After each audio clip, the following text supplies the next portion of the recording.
بسم اللہ الرحمن الرحیم۔ السلام علیکم۔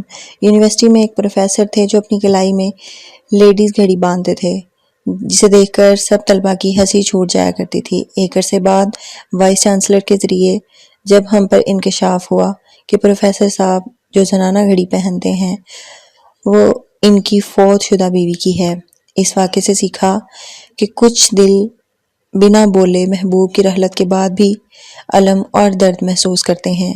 ایک دفعہ ہسپتال میں کسی مریض کی عیادت کے لیے جانا ہوا۔ کوریڈور میں چلتے ہوئے ایک جوان سال لڑکی کی وگ گر گئی۔ وہاں موجود تمام لوگ اس پر ہنسنے لگے۔ آگے بڑھ کر جب ایک دوسری عورت نے اس کی مدد کی تو وہ روتے ہوئے کہنے لگی، اس میں میرا کوئی قصور نہیں ہے، کینسر نے میرے بال لے لیے، اس لیے مجھے یہ آرٹیفیشل وگ لگانا پڑتی ہے۔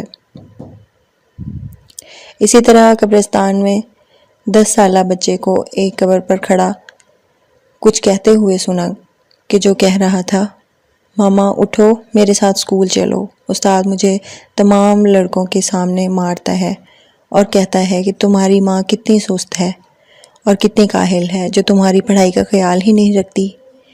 کسی کی ظاہری حالت دیکھ کر ہمیں قطعاً مزاق یا کسی قسم کا ری ایکشن نہیں دینا چاہیے۔ ہو سکتا ہے کہ وہ اپنے اندر ہزاروں دکھ چھپائے ہوئے ہو جس کا ہمیں علم تک نہ ہو۔ بولنے، سوچنے اور ری ایکشن دینے سے پہلے اگلے بندے کی فیلنگز کا خیال رکھیں۔ بلا شبہ بعض باتیں انسان کو قتل کر دیتی ہیں۔ بدگمانی بہت سے معاملات خراب کرتی ہے۔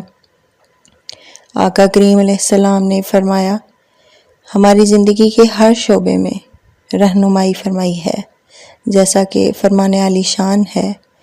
رسول پاک صلی اللہ علیہ وآلہ وسلم نے ارشاد فرمایا کہ اپنے آپ کو بدگمانی سے بچاؤ کہ بدگمانی بدترین جھوٹ ہے۔ ایک دوسرے کے ظاہری اور باطنی عیب مت تلاش کرو۔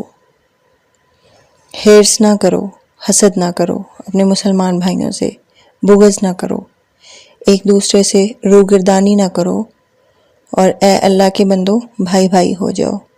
صحیح مسلم 65:36۔ زبان سے نکلنے والے الفاظ دو دھاری تلوار کی طرح ہوتے ہیں، احتیاط کریں۔